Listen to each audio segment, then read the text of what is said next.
Vamos a dar comienzo a este acto que es una celebración de un nuevo libro que es también la celebración del teatro. Este libro es un homenaje al teatro y a todos los que hacen al teatro.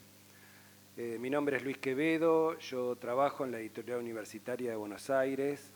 No es un libro más para nuestro catálogo, es un libro sumamente especial, no solamente como objeto, porque es un objeto muy bello, sino también como temática.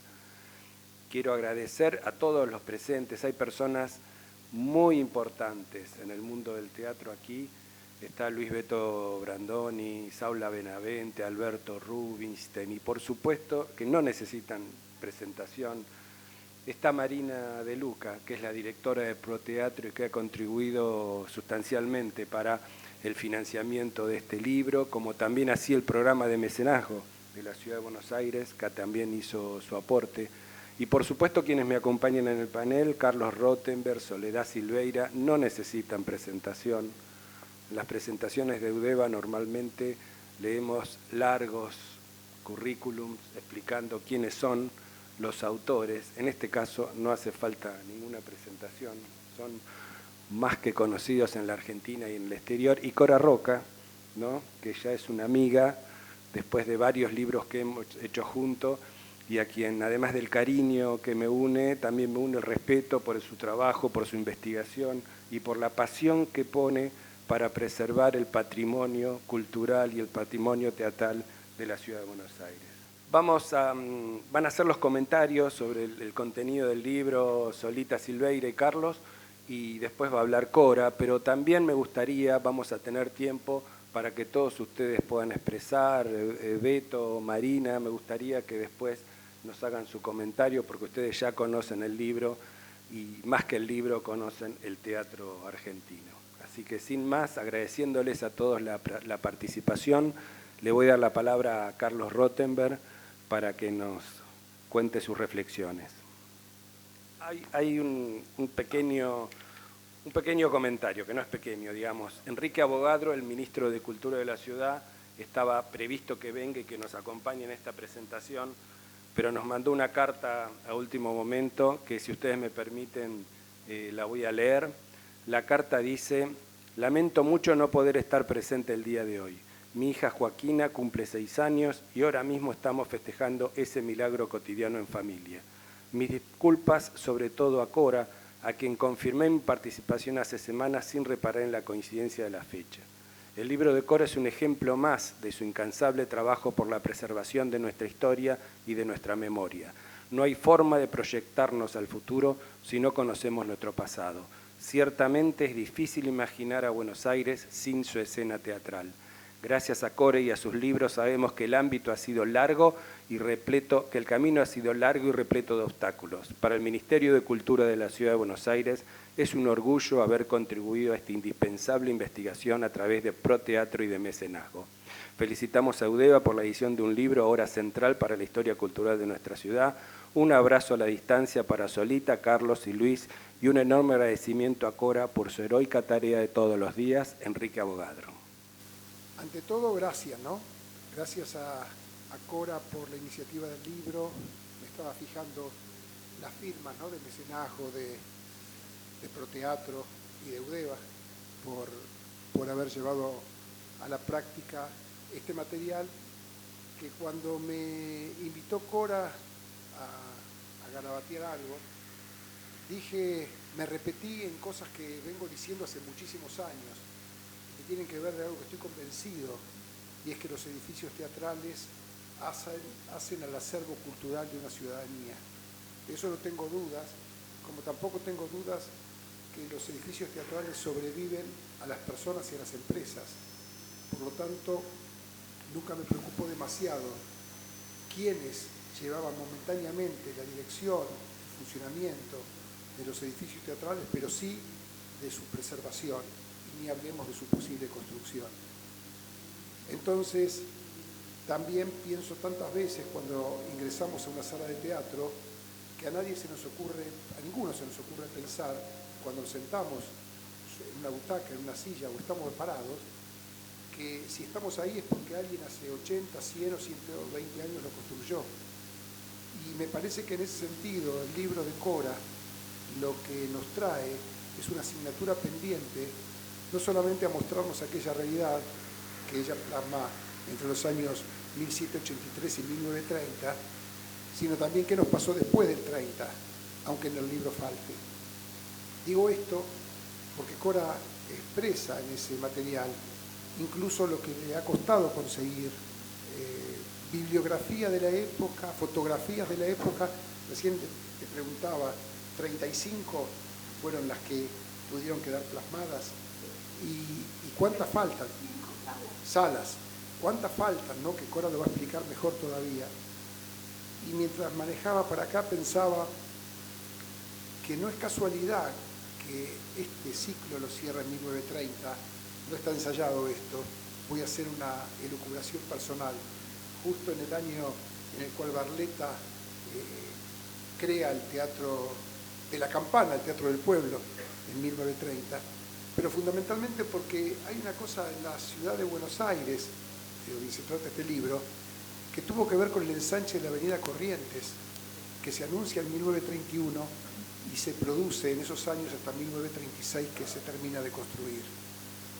En esos momentos, en el 36, Lococo abre el ópera, que está en el libro, el nuevo ópera, el que todavía conocemos hoy, pero decía que en esos años, comercialmente, si me permiten el término, empieza a hacer agua en algún aspecto los edificios teatrales, entre otras cosas porque si Corrientes es nuestra avenida principal desde el punto de vista teatral, empiezan a ser más redituables otro tipo de negocios, por hablar sin eufemismo.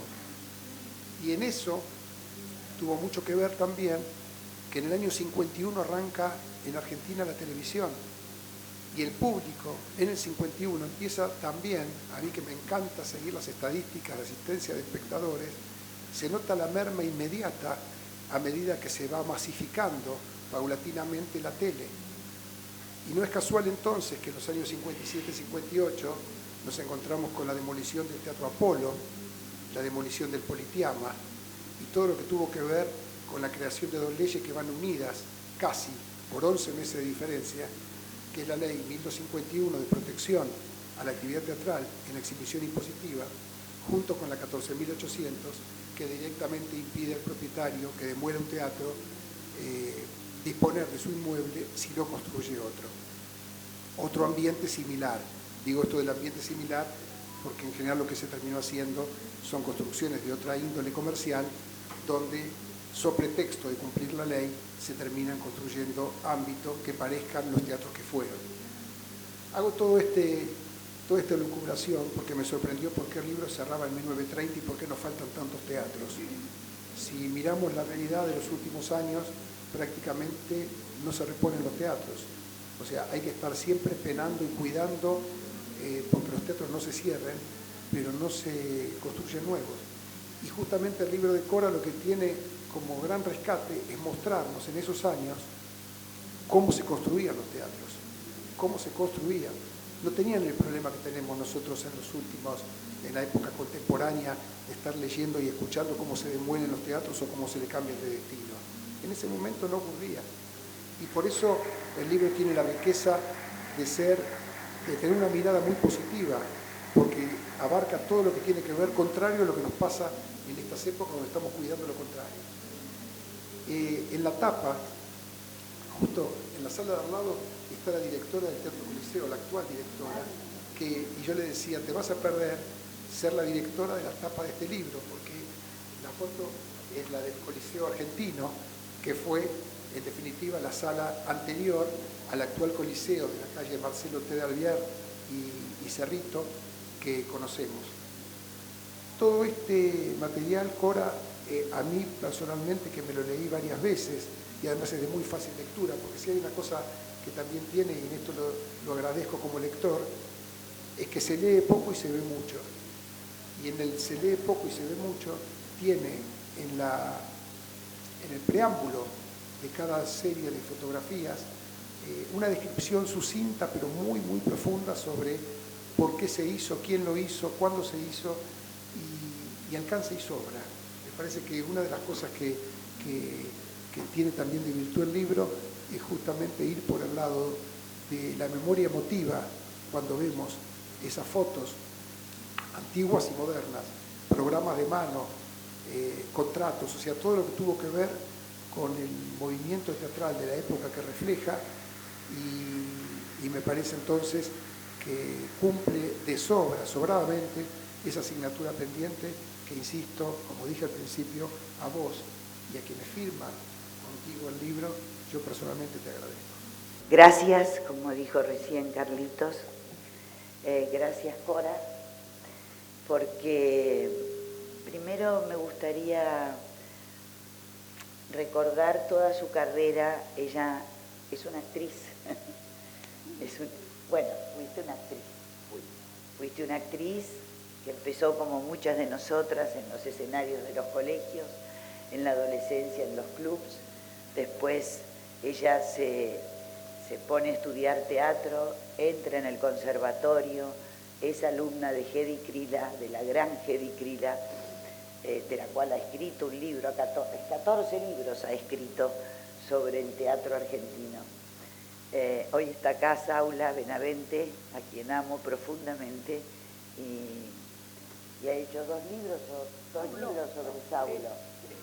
Tres, tenías razón, Saula, 3 libros. La última sobre el cine del Festival de Mar del Plata. Exacto. Y ella abandona la actuación porque se apasiona con la investigación. Y entonces empieza a investigar, y cuando a mí me llama para estar acá con ustedes, yo que hago mucha gira por la República Argentina, y veo los teatros maravillosos que tenemos, hace varios años que digo, Sole, hay que hacer un libro sobre los teatros, por lo menos sobre los principales teatros que hicieron los italianos. Una enorme tarea, maravillosa tarea, porque no se puede creer la belleza de los lugares a los que vamos. Y no hay documentación. Yo cada vez que llego pido documentación y no hay mucha documentación. Para mí este libro, más allá de todo lo que aprendí, es, digo, qué casualidad que Cora me llame a mí, que no nos conocíamos,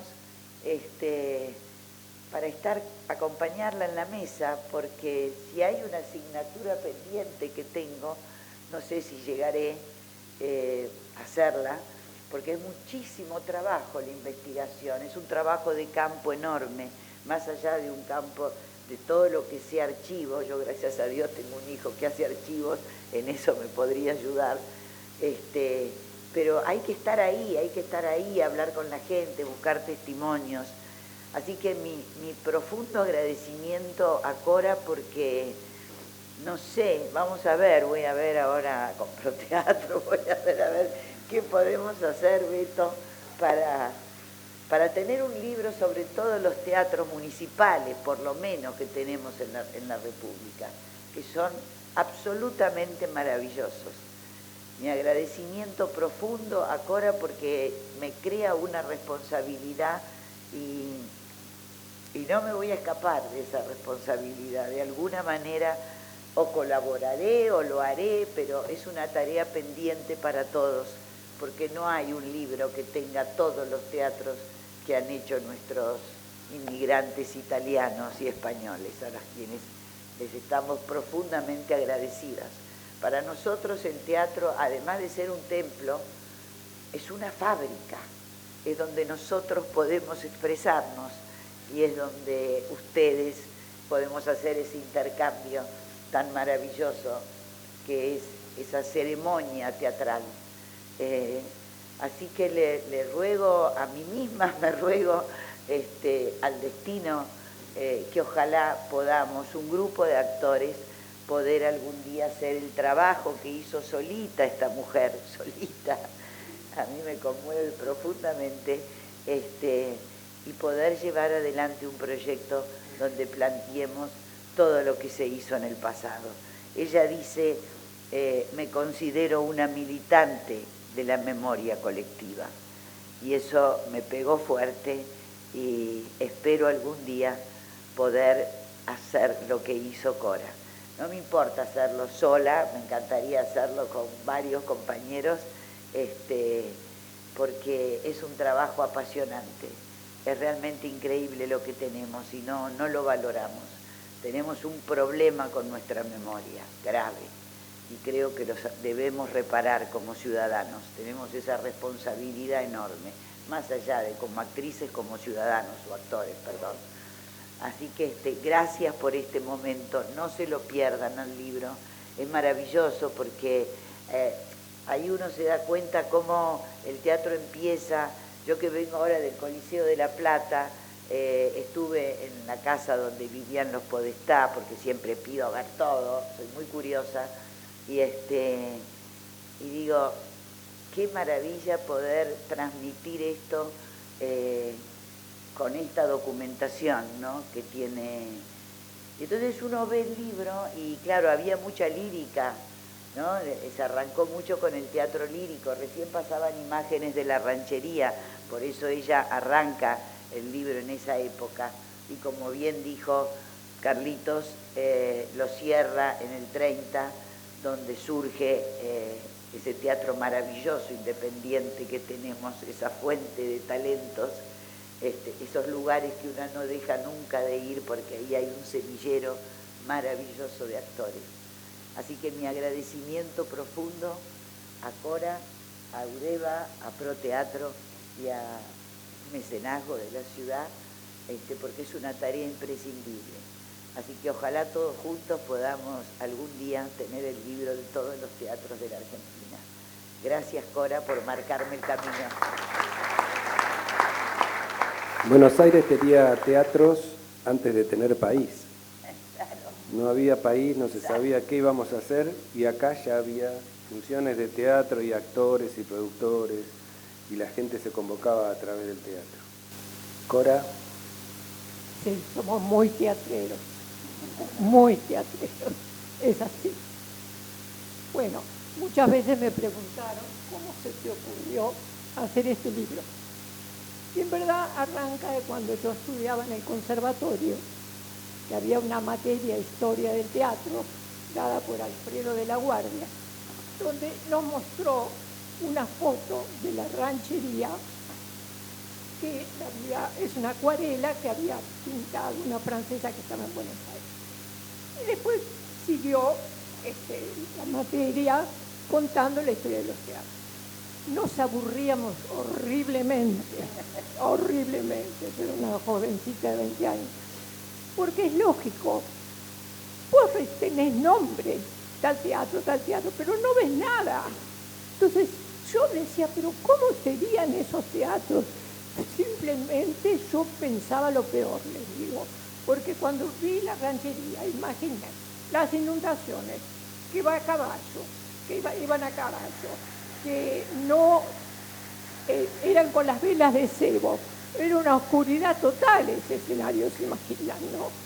Y las compañías españolas que estaban autorizadas a hacer un programa de acuerdo al teatro de la corte que se hacía en Madrid, ¿no es cierto? Y yo decía, era un galpón de adobe con techos de paja. Y yo decía, bueno, los otros teatros que habrán seguido todos estos nombres que yo recojo de cuando estudiaba, ¿no? Deberían ser ranchos como este, nada más que a lo mejor un poco más modernos o más previstos a que no se quemen. Y ya me hacía toda la novela que con la sangre de las vacas y de los caballos le pasarían a la paja porque no se inflaman, ¿no? Por eso es rosada la ciudad, por la sangre, porque no se inflama cuando le pasa así. En fin, y yo pensaba que era horrible realmente, digo, qué feo que debía ser eso. Y lo que me terminó de disgustar es que me enteré de que el teatro tenía toda la platea, por supuesto las mujeres de un costado, bien protegidas, de que no se acerque ningún hombre, y los hombres por otro lado. Y al final de la platea estaba el palenque del degolladero. ¿Qué es esto? bueno, los soldados españoles, los negros, los mestizos, los nativos y el sector más bajo de la ciudad accedía al teatro de pie, al fondo de todo, como un palenque para estar los caballos. Estaban ellos ahí. Y yo me imaginé que confieso que no lo sé, degolladero por el despelote que habían estos ahí atrás, a los gritos. No sé por qué. Pero eso me lo hacía peor el teatro. Digo, a todos le pondrán el palenque del degolladero. En verdad, se transformó en paraíso. Una palabra finoli, digamos. Dejaron de llamar palenque del degolladero y le pusieron el paraíso. Bueno, la cuestión es que a partir de esa época de conservación yo me dije, pero no puede ser esto de que no sepamos todos estos nombres, no tengamos una imagen. Y yo era como un fantasma de ranchito por todos lados, porque estaba en Perú y Alsina, donde estaban las misiones jesuíticas con los ranchos, con todos los nativos, los campos, los negros, bueno, ese sector social que había mucho en ese momento. Y me dije, bueno, a lo mejor algún día yo me voy a poner no sabía qué investigar, pero me quedó como una materia pendiente de conocer esa realidad.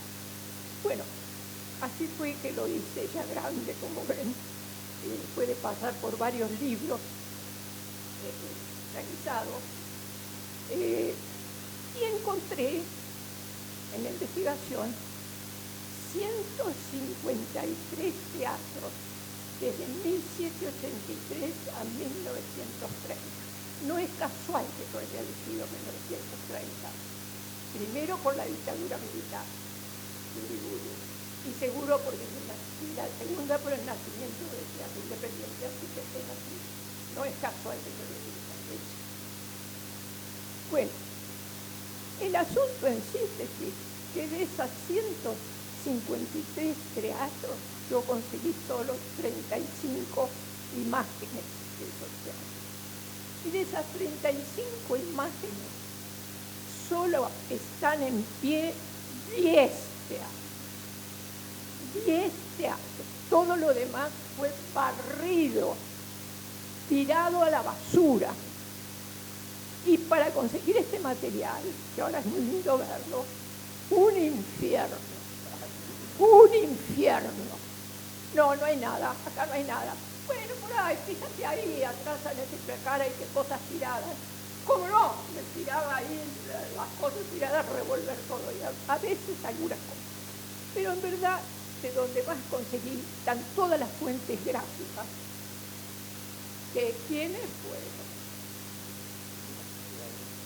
De las sociedades de socorros mutuos, tanto italianas como españolas. Ellos tienen todo. Como siempre no hay presupuesto, nunca tenemos plata para hacer esto. Yo me tenía que haber ido, yo no lo puedo hacer, porque mi vida es muy estricta económicamente. Pero me tendría que haber ido a instalar ahí, a hablar, meternos. Y el problema es que la inmigración fue tan grande y tan mezclada que yo les diría, bueno, los genoveses se instalaron en la Boca y decían teatro en Geneise, ¿no? Después tenés que los judíos hacían teatro en Yiddish, en el teatro Buch, que ahora es la AMIA. Los gallegos, ni hablar. Es decir, es una riqueza.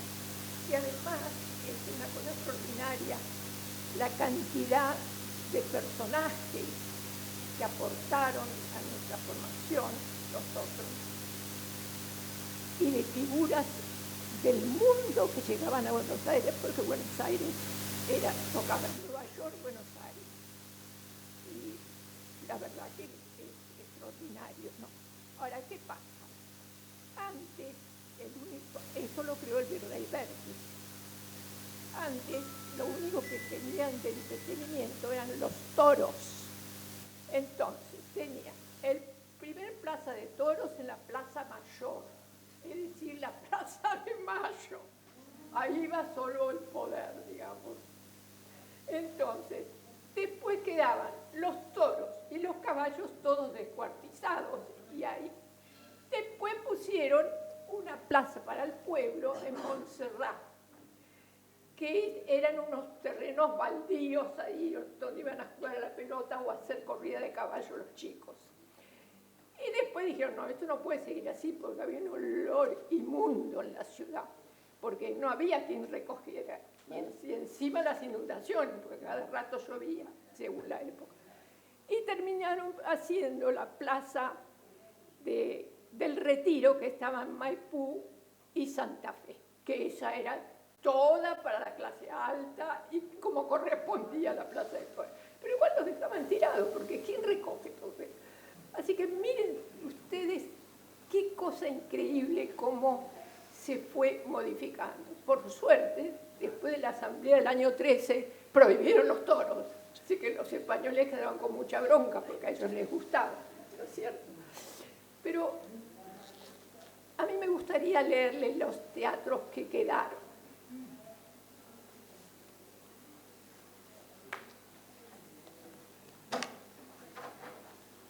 Bueno, encabeza la lista un teatro del año 1872, el Teatro Liceo, que tuvo varios nombres, según el dueño que estuviera, y que este teatro lo habían puesto en venta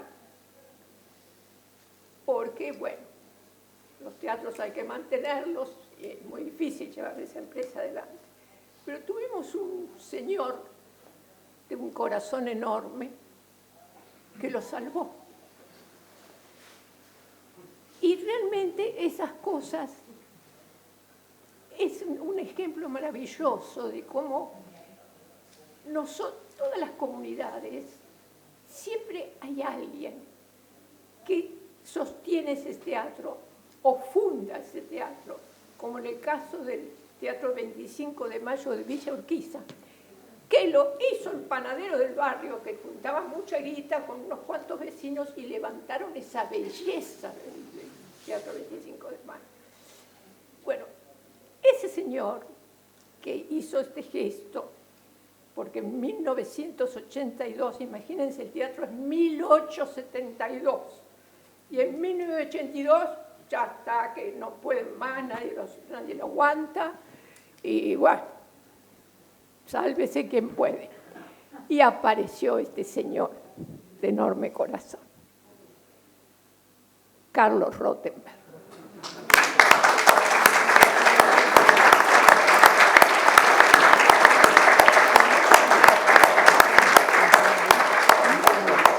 Yo, Carlos, quisiera que contaras, porque es un testimonio de lujo que tengo a vos acá. Sí, es importante. Que contaras cómo fue que te apareció en tu vida este teatro y cómo fue que te pusiste en eso. Perdón, no se olvida. Bueno, si querés contarlo, ¿no? Paso el aviso. Gracias. No, el cuento es muy simple. Estoy seguro que era 1994, un día el empresario del liceo, que era Buddy Day, me llamó. Yo estaba en el Teatro Ateneo, teatro que alquilaba, ahí en Paraguay, Suipacha, y me dijo si podía verme, que era urgente. Fue todo un día, yo creo que fue un miércoles, fue un miércoles o un jueves. Se hacía teatro de martes a domingo, ¿no? Un día de función. Vino la tarde, se sentó, insisto, no tenía idea de qué se trataba, y me dijo, tengo un problema, si quiero lo cuento con detalle. Al hijo de Buddy Day, uno de sus hijos, él habían arreglado que vaya a su teatro de Chile, que él era chileno, Buddy Day, y vivía en Argentina hacía muchos años, había tenido el Teatro Odeón, aquí en Esmeralda y Corrientes, y había ido, y a los 2 días de llegar al Teatro de Chile, un asalto en un asalto mataron al hijo, en la boletería del Teatro de Chile. Y a partir de eso estaba con un cuadro importante, me acuerdo que decía, no me baja la presión, no me baja la presión, no me baja la presión, tenía una gran culpa, planteaba él, por lo que había pasado con su hijo en el Teatro de Chile, y dijo, el médico me pide que no haga nada más, o sea, que pare, que el teatro a mí me trae recuerdos, etcétera, etcétera. Bueno, él venía de un éxito enorme con Enrique Pinti haciendo salsa criolla, y me dijo, necesito irme del teatro hoy. Y tenemos una oferta, la única oferta que tenemos por el liceo, que es para convertirlo, yo nunca había escuchado esto, en una casa de apuestas hípicas, que a mí me sorprendió, pero él lo decía también sorprendido, o sea, la única oferta que tenía por el liceo era, es más, la historia del liceo, esto me lo contaba Guillermo Bredeston, en los años 60 se lo llamaba el cementerio de los teatros. ¿Por qué? Por lo mal que iban tantas obras. O sea, se ve que son esas cosas de los teatros que tienen rachas para mejor y para peor, porque había tenido una historia riquísima. Bueno, abrevio, me plantea eso y le digo, ¿cómo va a ser una casa de apuestas hípicas? Y me dice, sí, tengo que irme ya. Y le digo, ¿pero ya qué quiere decir? Y entonces tomamos una servilleta, nadie que piense en Corach, pero fue como la de Corach, porque en una servilleta yo escribí, le digo, no tengo plata para hacerlo. Y me dice, no te preocupes, porque yo tengo el 50% del teatro y mi socio es Julio Huartein, dueño del Banco Mercantil. Por lo tanto, el crédito te lo va a dar el banco de mi socio. Y así fue. O sea, se firmó con un crédito del Banco Mercantil, que era propietario del 50% del liceo, a pagar a medida que el teatro se explotase. Y la única condición, y voy a aprovechar porque esto no estaba preparado, pero justo lo pasé a buscar a mi papá, y ¿te acordás que fuimos una noche a las 2 de la mañana al liceo de esa noche? Porque mi duda, mal pensado, es, este teatro de 1872 se debe estar por caer. Entonces este hombre se va antes y se me cae a mí. Entonces le digo, quiero ir con un arquitecto a mirar cómo está. Y me dijo, no hay problema, pero hay que ir después de las 2 de la mañana, porque si te ven entrar al teatro, van a pensar que me estoy yendo. Y entonces a las 2 de la mañana, junto con Diana Grandi, su mujer, levantaron la persiana y fuimos con vos, estoy seguro que vos estabas, y el arquitecto Ernesto Weichelbaum, para que vaya a recorrer los palcos y vaya midiendo y decir, está sólido, está sólido.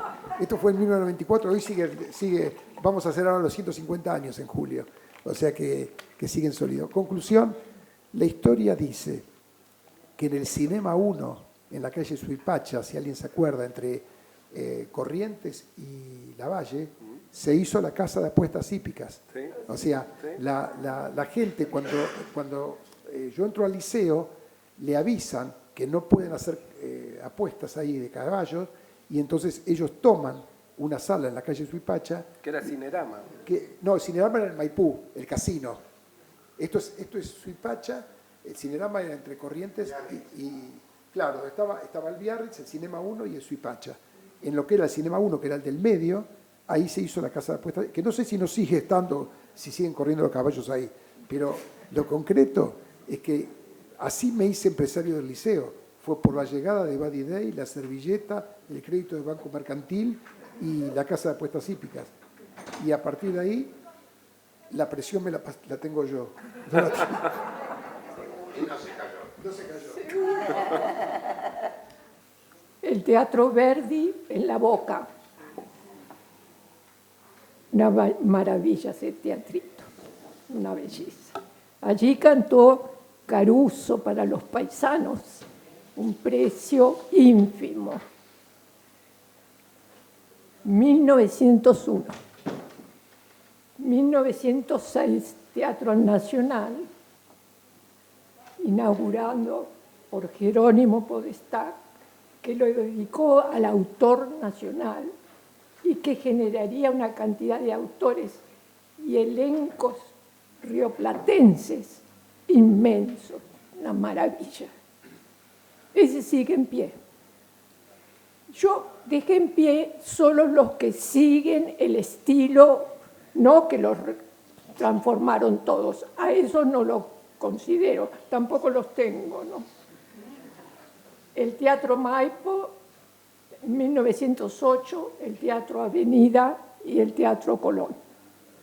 En 1921, el Teatro Nacional Cervantes, que estuvo a punto de ser vendido porque les iba muy mal, lo pagó todo la María Guerrero y su esposo Conde con mucha ayuda, y hicieron también su casa para vivir allí.